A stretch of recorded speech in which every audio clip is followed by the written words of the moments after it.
Intino. Ama Water Power 94.1 ekrem. Global FM 105.1 enso ekrem bi. Sharp 106.9 Watakrade. Nsoma 92.1 ewon Krankwanta. Blum FM 88.7 Ojasekan.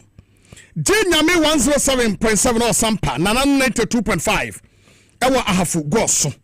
West End Radio 100.3 ewa Lembele. KFM 92.1 ewa Baza. Ngili FM 103.7 ewa Bole.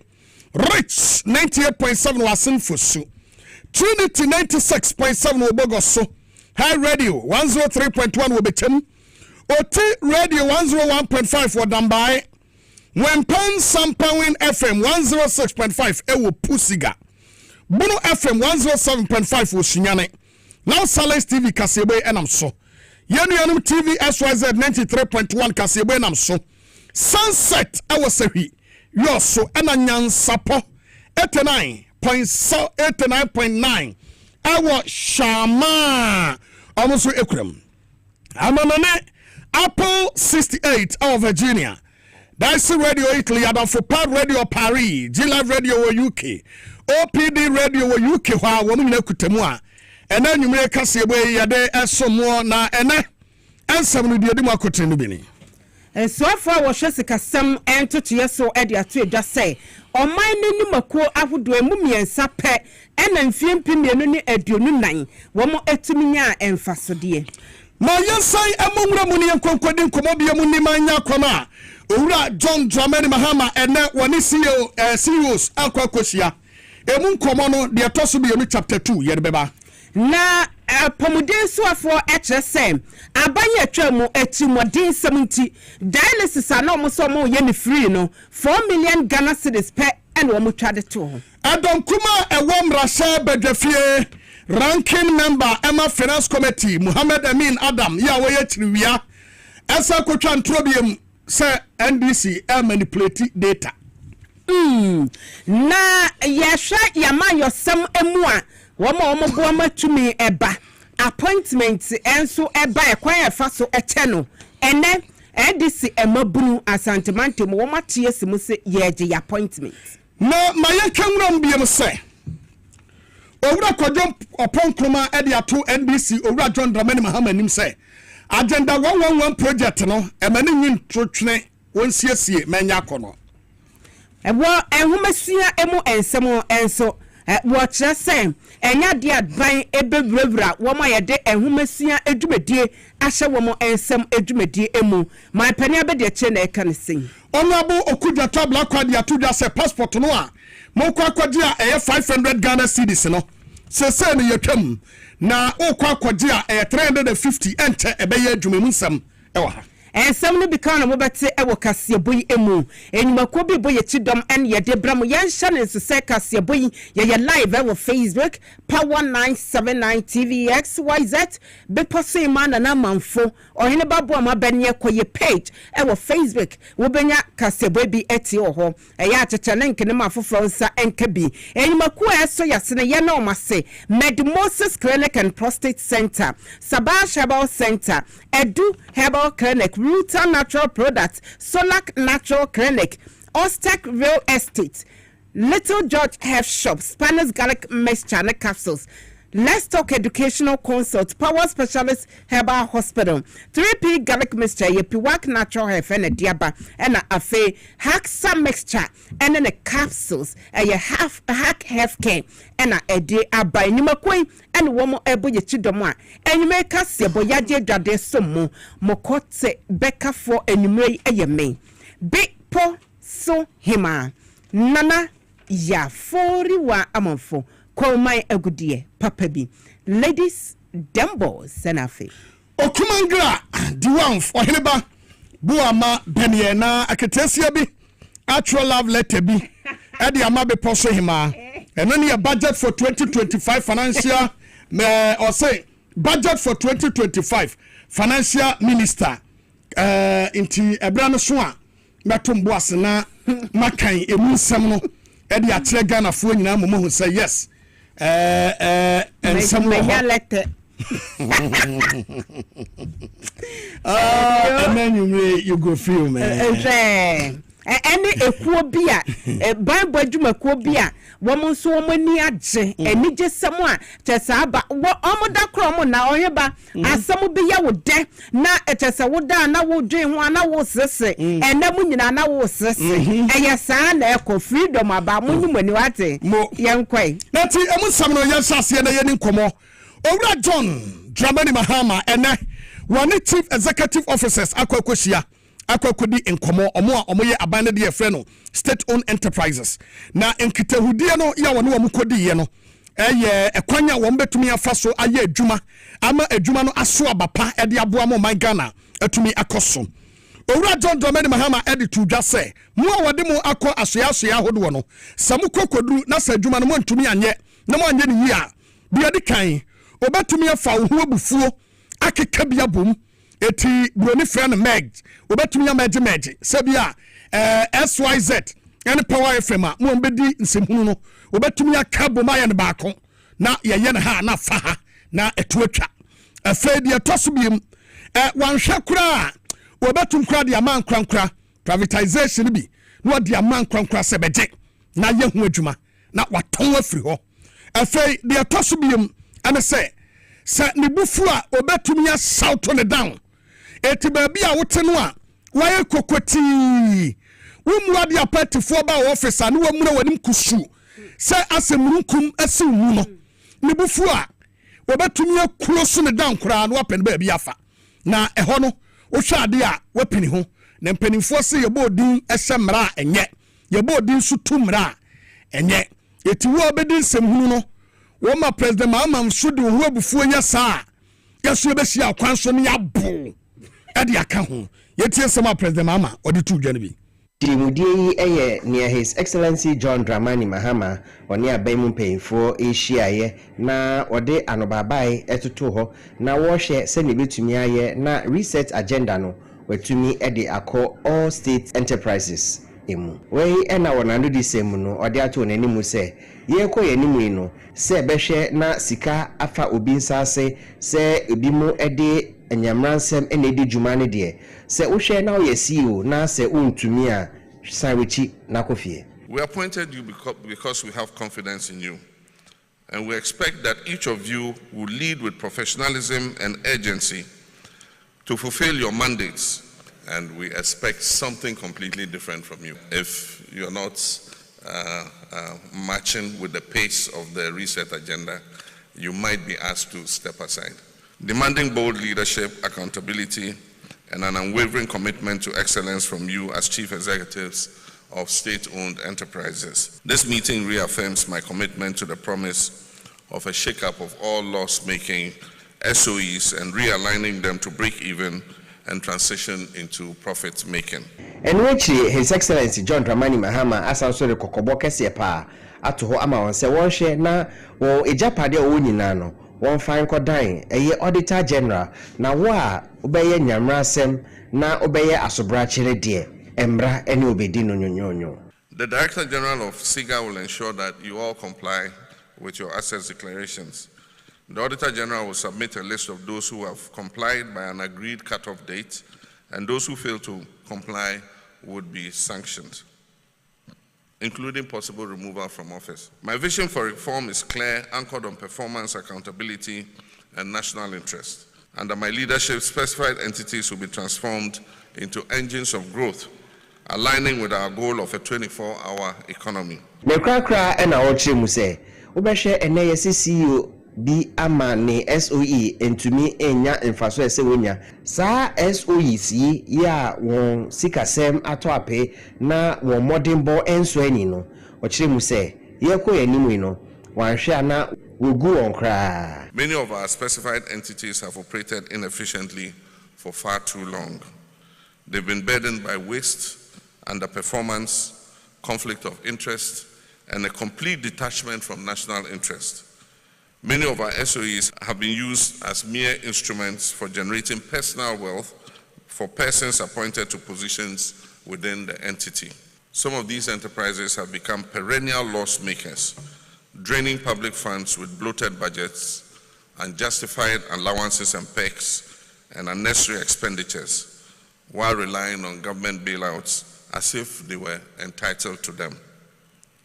Indeed, many of your entities are at their lowest point in the entire history of the Fourth Republic. We jumedi a washa asefu for cry ya yeko enimu no afibia no wadi one report ebeda His Excellency John Dramani Mahama na wahwe ni ubetumi aye na Ghana etumi ababeye krabehye. Wisdom hedejome amani boni. TVXYZ Power FM Kasiebo. Na wisdom amanebo eno no yetwa Kasiebo no esom na ni nyina emu no so afo hwes kasam entoto yes Dr. Kasiela to forcing okopie mu ewo hobi ena watch say oman no enyimakuo awodo state owned enterprises no emu dodo na 2024 afie twam no wo mo ntumi make profit bia mu beye miensa pe ena wo mo tumi nya enfasodie etwia eho eka ye we yade bia enhye nkran kra eno nti wo ma ne ehia sem emperefo ayedo matoto enuma anu aye oman ne de no wo mo ebeye adwumaden se ebeye a oman no ebenyamo enfasodie. In the year 2018, only 2 state-owned companies, state-owned enterprises made some profit or paid dividends. Your Excellency, they are the Ghana Ports and Harbours Authority and the Ghana Reinsurance Company. In the year 2019, this number increased from 2 in 2018 to 3. The GPHA, Ghana Re, and TDC. And they contributed 14.4 million Ghana cedis, all 3 of them. However, in the year 2024, Ghana Ports and Harbours Authority started making losses. And we recorded a new company forcing ena yeteninkan na yamongura mu nyankonkodi enkoma ranking member Emma Finance Committee wamrasa bedwafie aye Mohammed Amin Adam ye bra bi atwamu wonu nana waye soafo a wo hwe wo mai sikasem nsam so ewo NPP amanyokuo mu wo pede kwanchefo ababonte dia babetu dwase animguasia bi aya ka NDC amanyokuo no na ewo so wo ka ni pema Ghana fo hu se NDC aye nunguasia ban ene yesede asemwa wo se NDC fo baaye no asemo mbeka aye no se ai debt to GDP no eno kura no eye 73% omoboa ye bekoi debt to GDP na ye 61.8% yeti anfa enom konya 73% no edi efriye karaga mrase bedwani esai eto asubiem se NDC amanyokuo no manipulate figures ya nani nje ho kra na yentie Mohammed Amin Adam. NPP has overborrowed, yet we ended our tenure with 61.8%. But you who didn't borrow, you ended your tenure with 73%. It is surprising nevertheless that notwithstanding the improvement in the debt environment, the timing of the announcement of the minister to enter bond markets, and I'm sure you have heard the minister has announced that he is going into the bond markets. They are going to open up the bond markets. And I'm saying that this is not good advice, and this is my reason. The timing for the announcement of the minister to open the bond market coincided with the announcement of the elevated fiscal deficit based on their manipulated data, a condition that exposes the country to high risk of borrowing from the markets. The effects of this unfortunate data manipulation are already hitting our economy, already, since they read the budget. Why do I say that? The government must know that just by presenting such erroneous data as propaganda to score cheap political points, Ghana's sovereign bond spreads are already widening, again nearing 700 basis points, when almost 3 months ago this had declined to 500 basis points and was even heading further downwards. Why do we want to destroy the gains which we have made through cheap politics? Also, Bloomberg reported last Tuesday, 11th March, the very day the budget was presented to Parliament, that Ghana's dollar sovereign bonds were among bottom performance in emerging markets after the Minister for Finance said the country missed a primary budget balance target of 2024. Just after saying that, this is what the market is saying to us. Dollar bonds due 2035 declined 1.8%. Notes maturing in 2029 fell by 1%. So international markets have not reacted kindly to the budget, demonstrating their lack of confidence in the government's economic policy direction.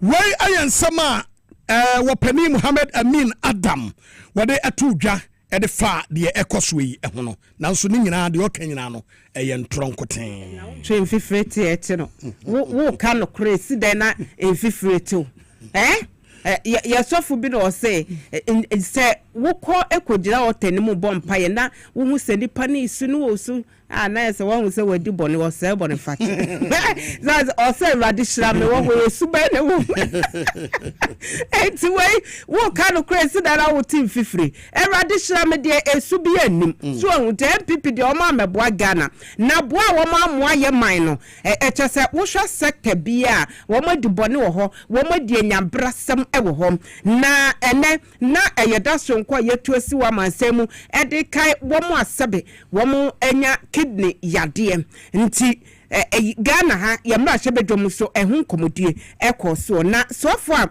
wono na hwapomode ho nsem so kwabra minta kando ena wode eto dwase kane aban ne dia no kwasem se womu timu ade pound say ye ka womu nya kidney yade edu baby womu be ya dialysis afoforo womu mojam eti womu hia emwa efra aban ho no aban de ba be ye propaganda tese kane aban na atwa mu de populism de no womu ya ade pa wanya mema mu say no wo hu de ramanfo mo nye ne so na so entwatew womu so mu de 4 million Ghana cedis na ato e de boa yenuanom asebe womu nya kidney yade na womu akoye dialysis treatment now so over a candle etem say 4 million no emu 2 million Ghana cedis pe e de free aban ebotom nia ka ni nyina no enyumaku ahodo na wahwe we no mo hia mo ese metumi boa mo sa corporate social responsibilities CSR no enu bi ene wo mo eye ya 2 million Ghana cedis e de support ye enya sa nkaban ne de 2 million Ghana cedis na o ka say dialysis ho ka bebrebe wo mo kidney yade bebrebe 4 million Ghana cedis de say so hwe it was ehia say as a country and as a mine ye nyina yetumi de hwehwe egu akwan mu na ye pe kwan a ye befa so aboa ye nuanom a wo mo wo saa yade no bi. I was a ranking member on the health committee, so there was no or sustainable sources of funding for the dialysis. It never happened. I was a ranking member on the committee, and at the time we even suggested to make provision for dialysis, and they allocated 2 million Ghana cedis, and they had to go and take about additional 2 million from corporate social responsibility. I can tell you 4 million Ghana cedis cannot take care of dialysis in the whole country. So they need to be a sustainable and a reliable sources of funding. Look, if we decide to put all manner of disease on the National Health Insurance Scheme, it will collapse. You have no idea about how it costs to treat, a heart disease or chronic disease, surgeries and what have you. We can't afford to put all these diseases on the National Health Insurance. That's why there's a need for us to provide this special purpose vehicle, a reliable one, so that if you are confronted with this chronic disease, it will not be the case that because you cannot afford the treatment, you then be nearing your grave.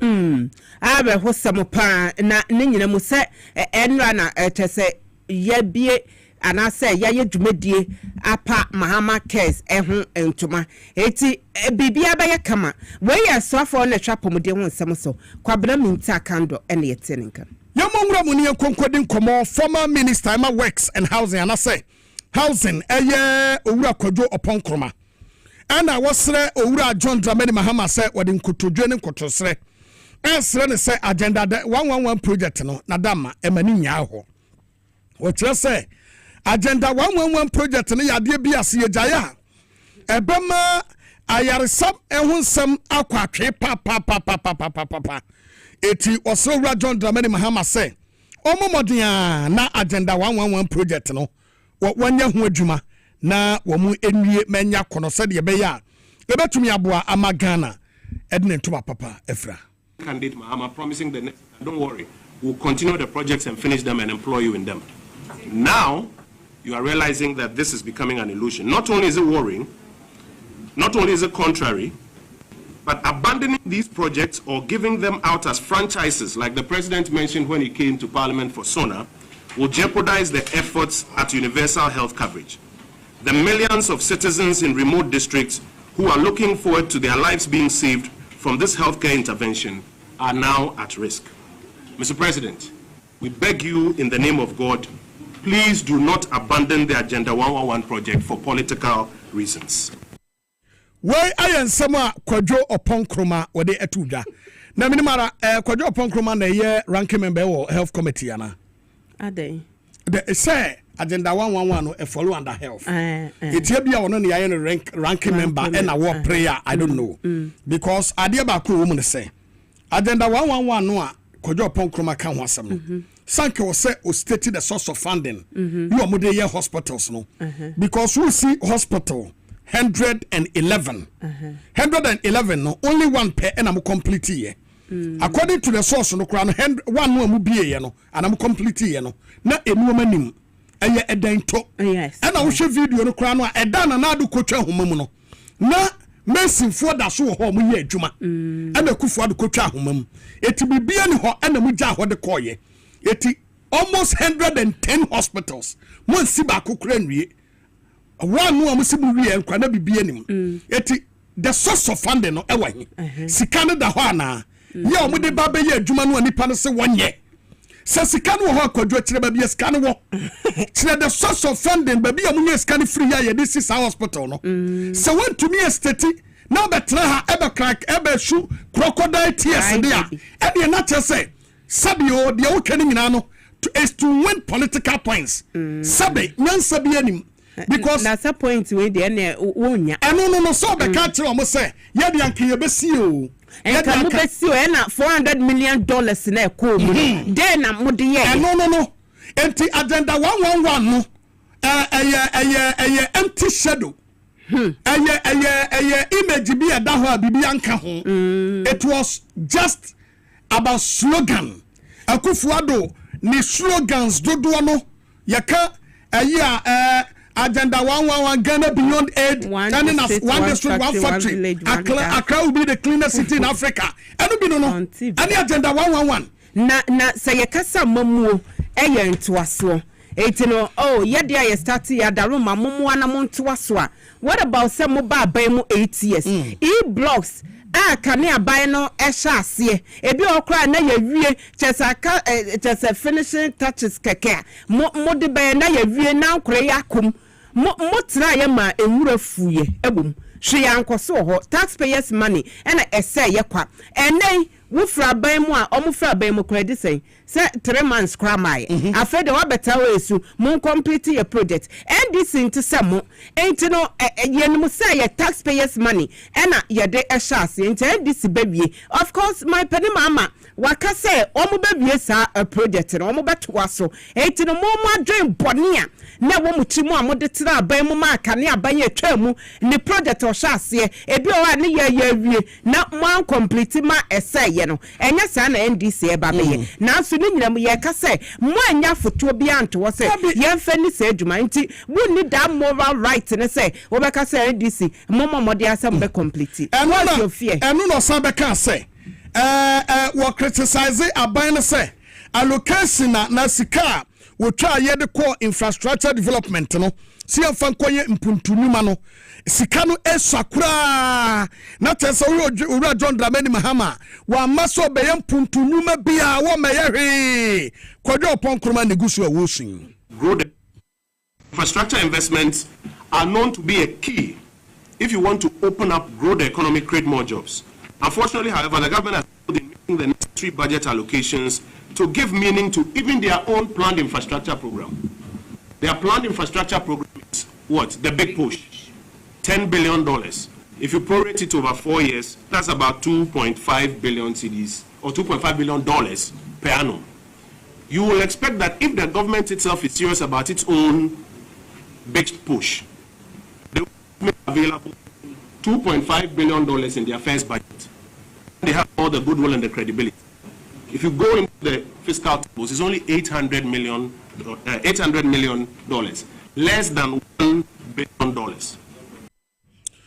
Why ayan sama kojo opon kroma wode etudwa na kojo enya wabanya owura John Dramani Mahama wase Ghana fo obo ena Ghana fo so ye tumi gidie wonimu ena omode tumi kakrakai edema no so owura John Mahama be yi 1 cedi so de be infrastructure so be yi 2 cedis emfa wo wode obeda kra ye pe Jano Ghana for say owura John Mahama no ye penisa sade mu penti picture fan ho no Ghana for say on penisa e ma remfi say owura John Mahama ye friend the incompetent Mahama and Ghana for say wo mo pen enti wo me incompetent mayen enti say John Mahama be 1 cedi so be 2 cedis you are no free wo by kra wa anya adwuma na odidi nom no odidi nom da kra say amamu boni afiri so kan kabia by titi pata pa ban afiri so his excellency Domama wo de wo so ya da keke enya hwe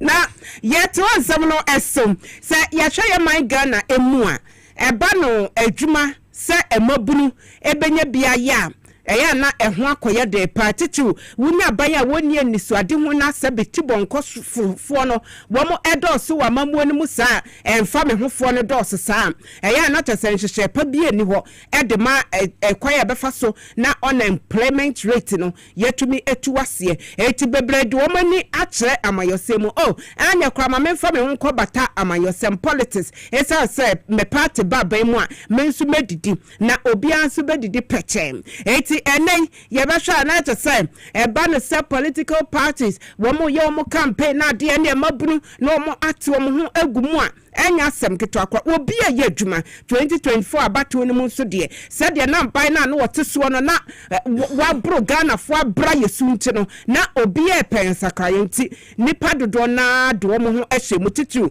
emabunu no wubobra endi samayekonu a emaburu no so womo eye adwuma kona bia na womo ewuramu enya maburu nko a da obo enuma no so ebo adwuma pa sa de mo ye nyina ye da obofo no ye ne yebebo ho dawuro na etumi akwa bonten amamanfo so ate mo manifesto eho ensem eho dawuro nyina ye da obo nyuma na ebebo na edurechire amamanse nyina atibi na de akwa ye ense emaburu a wo endi samayekonu mu bi ewa santimante mu ekire sem empedefo no wo eni ne yie ade we kwa me makasa dachi bi me research work amaye no emitisis no a grassroots work versus political appointment why from adwuma no awie na yesai ama appointment no ye be kai wa na sa yen kai wo disappointment galore eno eye work ebe ye ho adwuma na emabuna wa santimante mu NDC amayekuo no wo mo ekire se wo mu buafu aban sa ya promise wo mo adwuma bra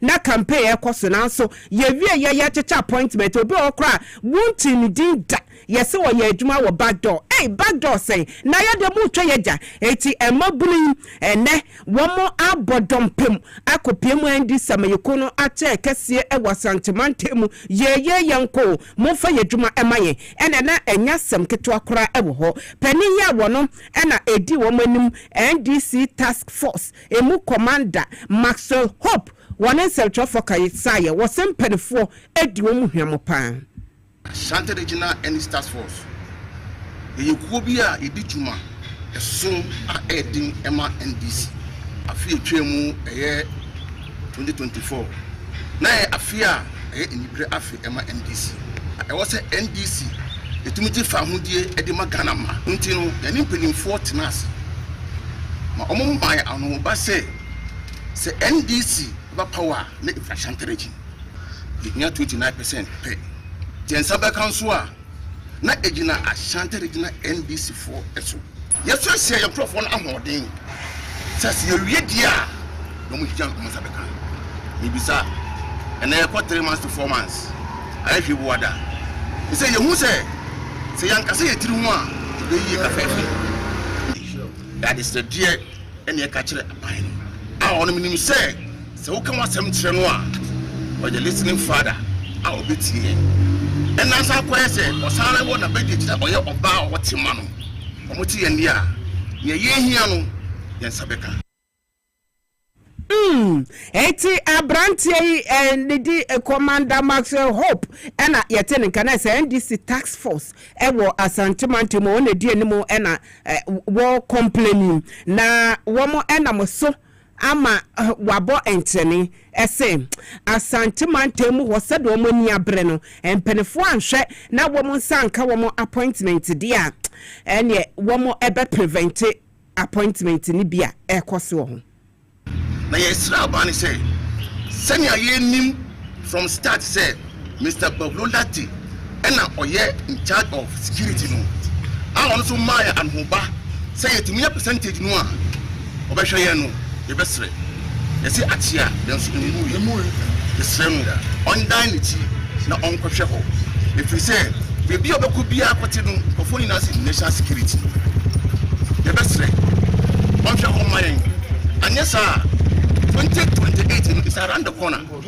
Say anything go for be say o ma me yeduma mayen. Abra o ka ye ho no. Atade na ehye mo no. Ya ya asesa na eja mo asa atete. E be hardwin. Inti e besre.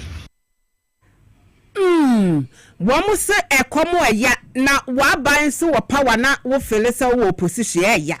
Eti wo se empenefo se wo mo behwe na adwuma ho promise yedema omuntia wo mu gina mu dendenden eye campaign ema NDC ebo ban no wo mu ensa ebeka bi okuse we de enye problem sa sa say also the national security so say ya ade ba ko mu ne say very sad me we sasem we me kan ho asem awia and me sisu de abiem say abrantie ya wote we movie actor Nana Goliath we senior ni ya one no ye I don't want peace I want problem always na ye be ye adwuma no omo kire se and omo bodin pain say yewura gbavulo lati na a promise won uhia won and omo kasaye and I can attest to it say emrantie ye dwuma omo ye no na nye dwuma ketwa anya hwekra no anya hwekra no omo ba gumbe show be twice sabre na adano na omo ba gumbe show no no omo nam central region ho ba bi ya na omo ye dwuma omo traffic omo some of the actors ene we no omo nyina koye wo mo te wo mo gumu ekoye dwuma ansa na election day no almost a bob ballot bosses wo ban because tie samrantie ka some national security na mo twen say won beba bontia be complain ansana obi attend to omo a NDC wontombo asetie problem ba ko a se oku e bi eno no omo guso etoto ya meba say problem ba ko a ha NDC bro ma ba power air communication oh yes aside their communication bro no be oh yes emrantie wie so ma ye adwuma wie obi na promise wo mo anamboa omo wie ye sanke so obi no mo trase na wode wo mudi nkomo emrantie ye wie adwuma no enkurumdia na ba wie moma ye up to March ana moma ye up to April ba bia safata obia no ye de no be hye besine obi anhia wo mo de ba besi ena ye kasai appointment so kwa na ekoso na security ya fani pa se ya fani pa wo ba ko some of the places me no kasai wo ba ko port na MPP boys se fa wo mo no e da so gu ho wo ba ko tema port wo ba ko takra de port na MPP nkrofo ne da so gu ho am obi di jana num kasa me obi antumi nyame he se me no wo mo a se me no wo mo a sa na egu wona e complaining no mon kai wo no say ekwan no a wonam so no a wo kɔ no Womu awusia womu wa bra wo kono. Wo ba womu na obesia wo. Mama ne nyesa Jama NDC is so comfortable with the 4 years aba no. Woni pakro no ko promise won no enne ne tena ono wo nkwa kasa. Na mo mpa mo nkwa se ba bia se ma meka ne se mnantie yi wo mo dodo ayesen. Wo se ma madwuma ma menye eno ano no. Won ka bibia wo. Won ka se mo ma wo musika wo. Wo mo se mo ma wo mo adwuma no amoye no de mo ka tro mo no. Mo nya adwuma ni bi bosome se 2000 Ghana cedis kwa na wo de be ma no a wo pe. Emranto dodo ayesen. O mo do 30. Eti we si ya form one national security mo we mu no mbegu no ana. Ya fa bi mu tamaport. Ya fa bi mu takrade port. Ya fa mu axilord ya corruption aye ho ma pata no. Ya fa we mu bi nkogu wase. Munyi sikama state no. Eti we so mu tumi nye. Yet just so mu su on ba bonti be su ansana. NPP, let me tell you, NPP lost in Asante region because of these things. Maybe NSC ya mu pamu national security coordinator no. E was Asante region no. Yeah. And some more percent. What the mami nyai na obeka no ye beka na ai na wo predodo na say mo de nkoso ye gusu boy ya asam we no say yanka nkyere mu a yete ya me yeso ye bra ye kwa ye bra be ye kwa because ye de NDC ne ba power no a ye nyina ye yire ho no ye pese ye hu NDC no awo the next 2029 say ya so in the next president ye NDC ni no so sa tra so ye sramu work hard emlantie na sem no work it enye paja ensa yanya adwuma momo mo eno no what momo emlantie no mo nya adwuma ni binya period no mo kan enough on adwuma na ye enkakaka adwuma na bebe obi abedidi peche why ene momo ai yankwe yo why you see you aye Malik Basintali na odi atodwa na sem a woka nyina aye tie what is a youth employment agency no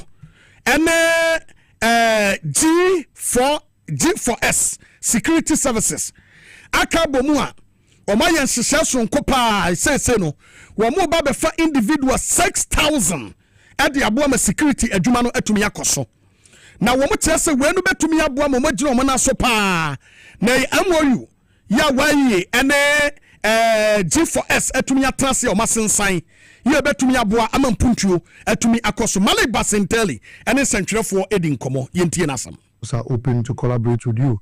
There are a lot of benefits you get from collaborating with the youth employment agencies. And so we commend the G4S security services today for that solemn step in reaching out and then in collaborating with us and ensuring that the first steps towards recruiting the 6,000 are taken today.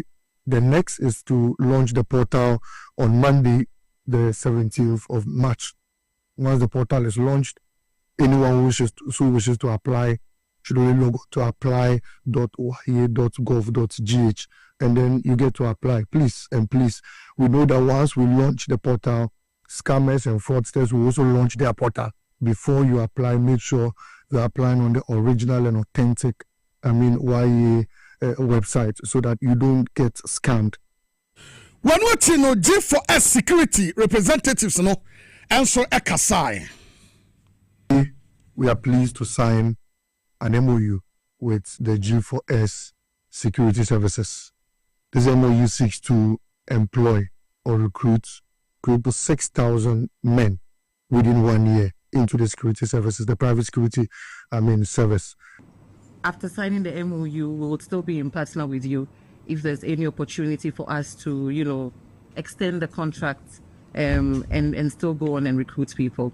G4S has been in existence in this country for the past 19 years. We are rated the leading security company in this country. It's a locally owned Ghanaian company.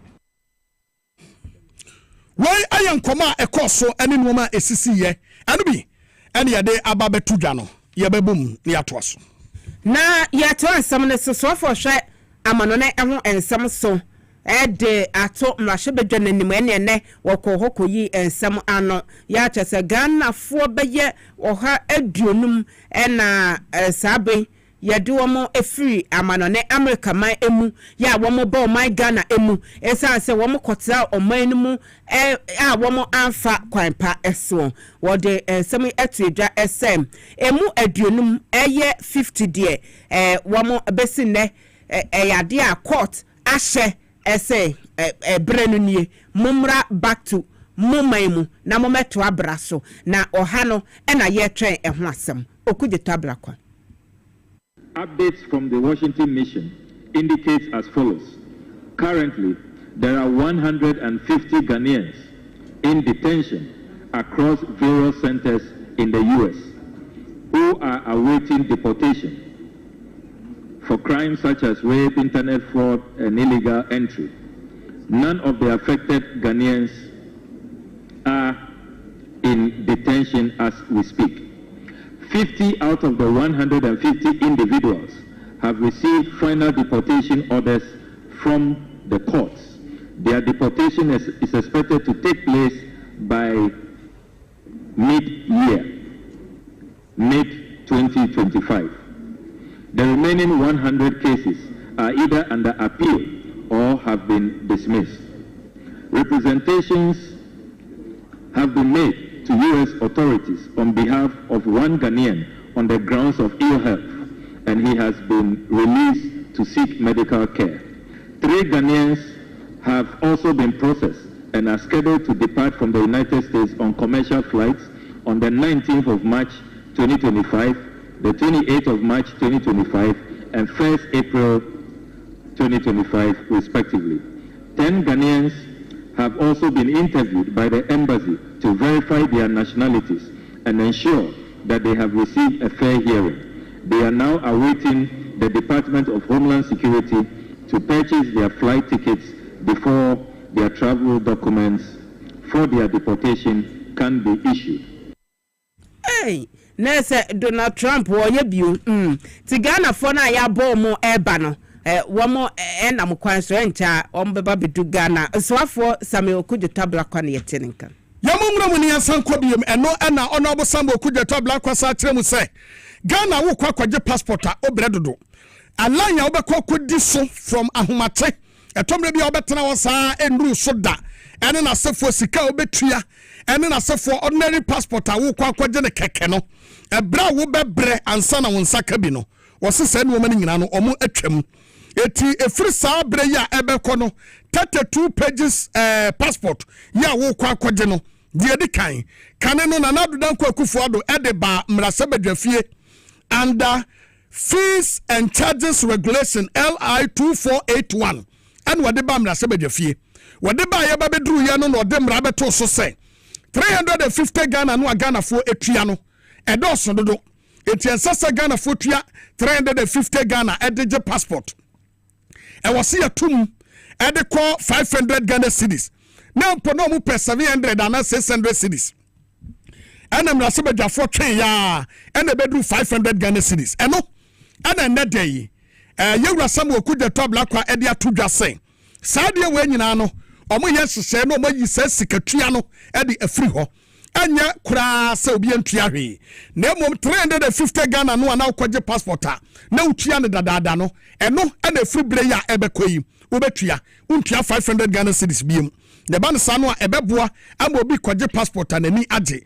de atoso biem wokɔ na wokɔ your passport ne ho hyehyɛ nyina wi a bi wo ho a ebeba no yemfra umpo no wakɔ akwaje bi de atumi da hɔ na expire wo se sabre ne nyina no eba betwam etu kɔ address na wo de bema omu no wo ma ne writing ko ade a wo mu awi a wo mu de bema okada ana kwan bi aso ye be deliver ne kama ne de abrɛw ɛwɔ baabi a wo etia ho hia sɛ obeba passport office sɛ oba beje passport biem wo wi a wote sɛ wi oso a address a wo de beba no wote wa ne yabo opunum kokoko yes hwanyo o se okada man wo firi hin Accra ene mabayi me pato o passport na obeye ye no ye de abrɛw kama eni na so adase o se sɛ no ma no ɛna aban no eba beye aboa sɛ de beye a obi kwaje passport a wo de anije ene be kwa kwaje ye ntie yewura na sɛ mo de to dwa bi accessible to all Ghanaians and per instructions I have received from His Excellency President John Dramani Mahama.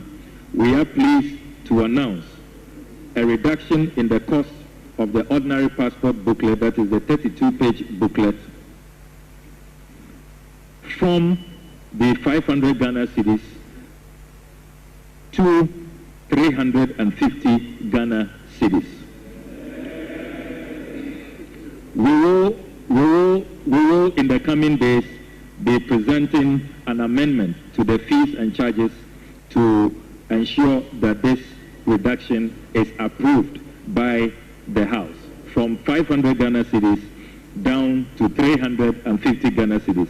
That is the new policy position of the Mahama administration. I'm sure, Mr. Speaker, you might have read that a passport reform committee has been set up to study and review the contract which we inherited. That review is underway, and indeed all the partners are meeting tomorrow to conclude the exercise of the review. When the review of the contract is done, we will move into a phase-out rollout of the chip-embedded passport.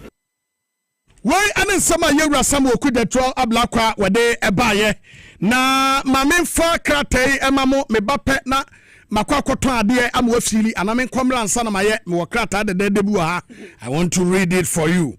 Eti menton ade mra nsa na mama letter na memo letter nsa na maton ade osi enton ade mra nsa na ansa na ya mawlete eti ne na tweme na menton ade mra tie mebape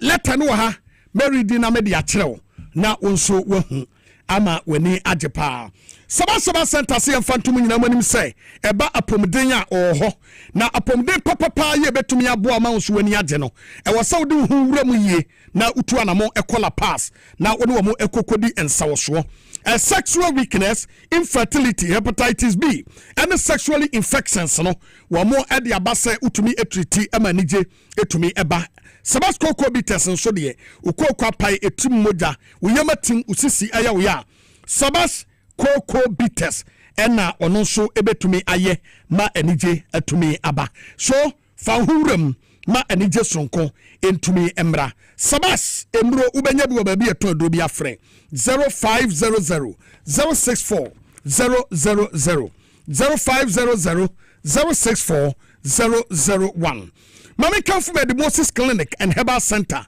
and for amount in Frisiadria sa any netini and a wade a bibidro adia saya diam pimpim ewo krumha na was a prostate disorders, sexual weakness, infertility, hypertension, diabetes, sciatica, typhoid, malaria, stroke, any obia or anum problem, dental problems.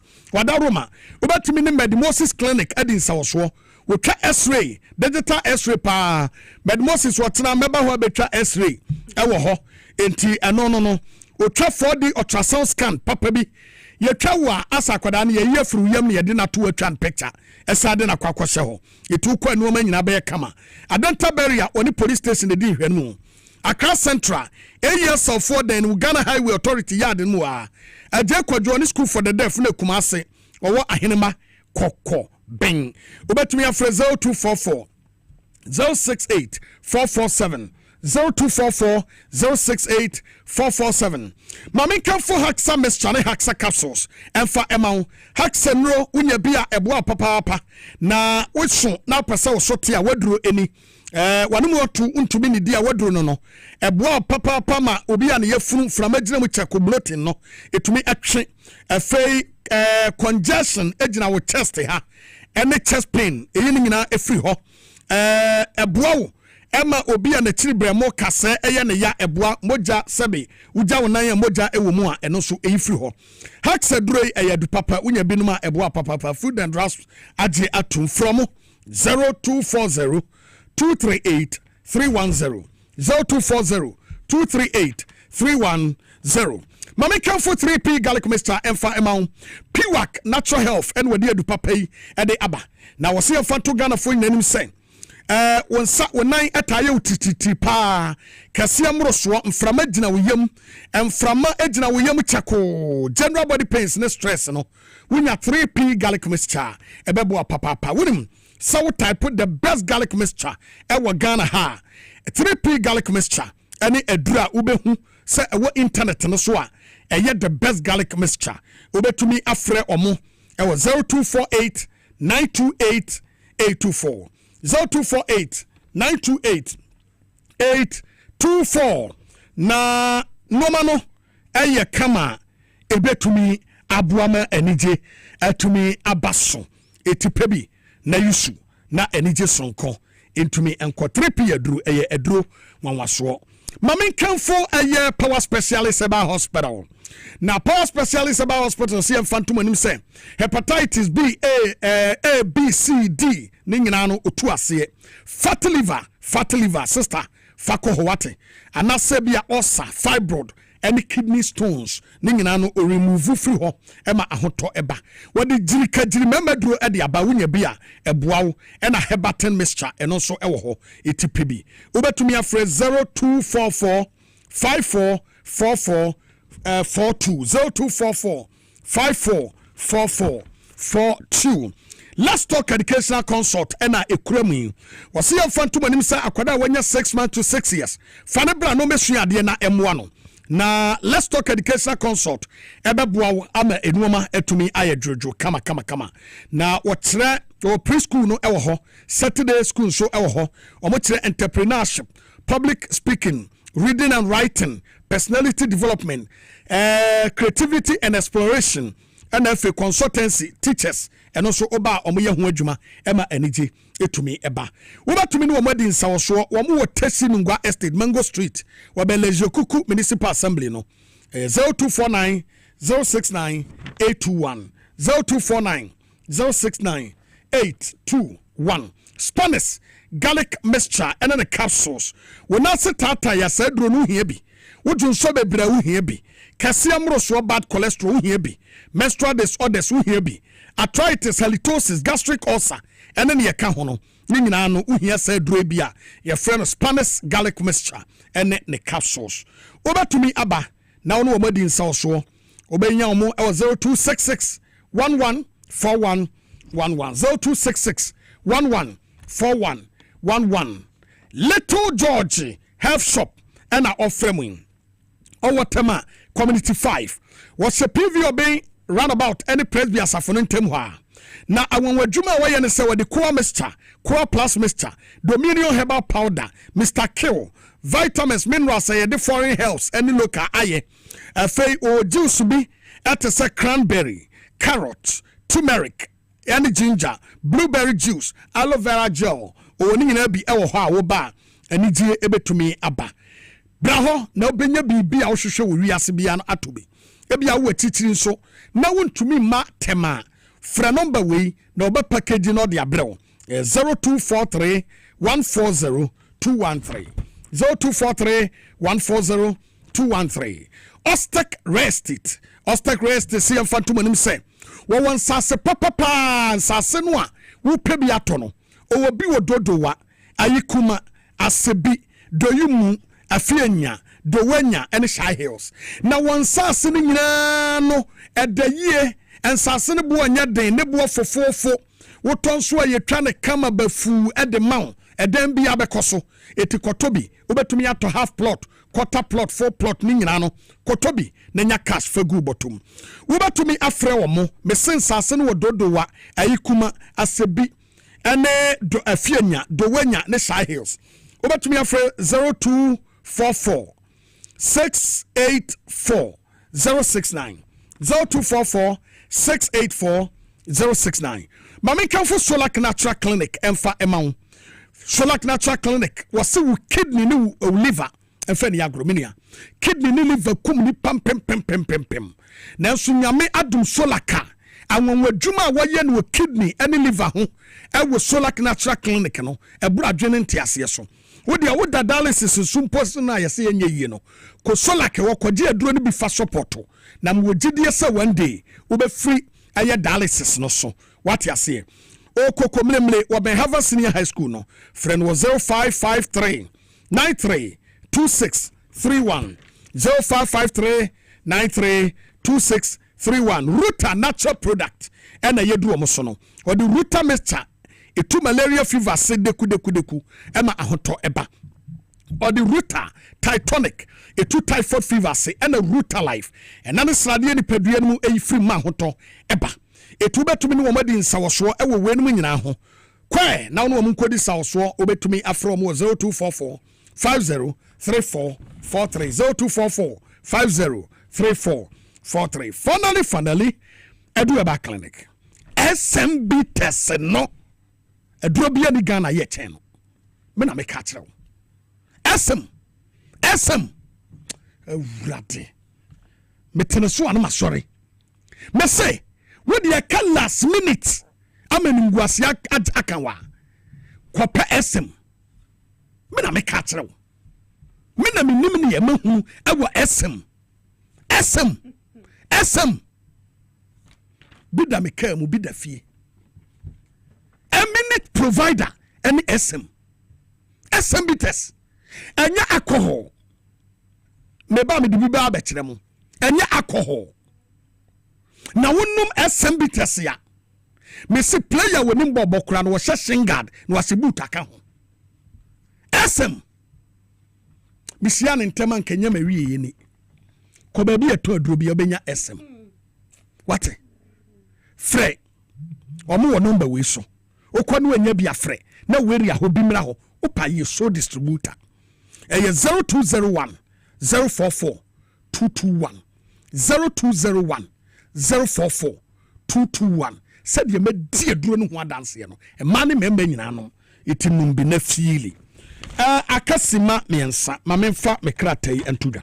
But me wo happy birthday be ewaha. Mamemfa mami penny me bossy. Na won share adie emfa emame. Openia your friend Francis Boateng. Openia your friend Francis Boateng. Otwedi aponyame eya adomo a. Wotina eye na woda. Etimi wura Francis Boateng. Happy birthday in advance to you. Efe wotina happy birthday to you otina. Na obetumi afreno Body Jones. Say edin ya mabodi omu omunim no. Omunim no pa Uncle Totobi wada Roma Body Jones otina obedi na woda pa enti Mura Francis Boateng happy birthday in advance to you. Otina de so happy birthday to you. Onyankopon twedi ampon wonsraw dedication na wonyini ncha na wonya kukudam na bombe $2. $2 na mepe. Cities are funo me. Umpe euros. O mama euros nso amepe. But cities na funo me. Itu sia me yama me dollars. Onyame sira. Se aye reset system. Birthday nso de papa. Sa currencies na yen so. Mo birthday nso de papa we invite me a. Meba no mabeji me din pa. Ewu aduane ho. Me patro me kwano no nti ma me mfa me krate ntu. Bepo so hima ne kofa asemi bae. Na wakati aketesia bi amenya na foforo ewo me newsroom. Se onfa ne se wako parliament. Ena owura kesia la to forcen. Ede budget ebetuga. Enti on report to story no from parliament emfa emra. Na mukra report no ha. Na wose me mamu tibi. Oh. Hey. Ya jame. Wase when I went to the parliament house, all was set for today budget. Koma ohana. The Minister of Finance, Kasiebo Forsen, will be announced at the parliament house. And all the setup was neat and attractive and well decorated. As they were still waiting for the finance minister to come around 1 p.m. and he came. And he announced the 2025 budget in the parliament. And these were the things he announced. E-levy and betting tax will be abolished. COVID-19, e-levy, emission tax. When he announced this at the parliament house, many people were happy, were so excited after they abolished of the e-levy and the betting tax. Let away part 2 beba. The honor will be feeling no. Into any other kind news. Okay, so into the report about what the report about. War as a news anchor no. Wo kan say pepe. Okay, okay. What's it for Everybody we mobo. Dear. Na on fire burning chain. 5 W's and 8 ayera. Maybe okuman grade once. Wahine babu ama benye. Mene Bipo so hima. Kwa nyina agudie ladies dem boss na ya fori o manfo na motemenka Elizabeth Tego ena gift wo say wo mu siesie me papa Abraham Kunse lawyer Moses Zizie wo mu na ahyeme atade anase eframe ntumenye eframe eti papa nyame nhira mo yedamose na ye amapoma teteko akua kwantema afa dache makosu afre wa manfo afi ofa bia wo mu nyina ta ye chi ne yebo Kasiebo ya no ede Abraham Kofida boy yehwe camera Raf ena fe NPA Peter Emmanuelete wo so eteche echinchi mfidie ne fuma emaye yadamu nyina ya meba mesra we de Raf mo meba me ma mi bitama ono abo amakufibu apra to 2020 election no ye kono hokoboa na dwuma kakra na mikosia woman ba ko ne ye frɛ no Hawan Kran okay what kura ye frɛ no Kangli ni kunu na na ye ohene na ni kunu afrim ama enede ya ye de news yi ebai news asan ba biem ne se ye maame Hawan Kran eda ya wansore ewo Kangli no kwasam ne se asem na ye me ya ba mechire abusuya se wo mo hyeden alaji kadedekpa Sulemana owo nzema oye adwuma wo Western Radio and o de bae e very sad ba mechire abusuya ne se wo mo hyeden me mama ya Hawan de na yie se de tie bia no baba bi mama nyame mfa nante nyame mfa onse yi wate ye de mosi ye be se hia akra mo anwumre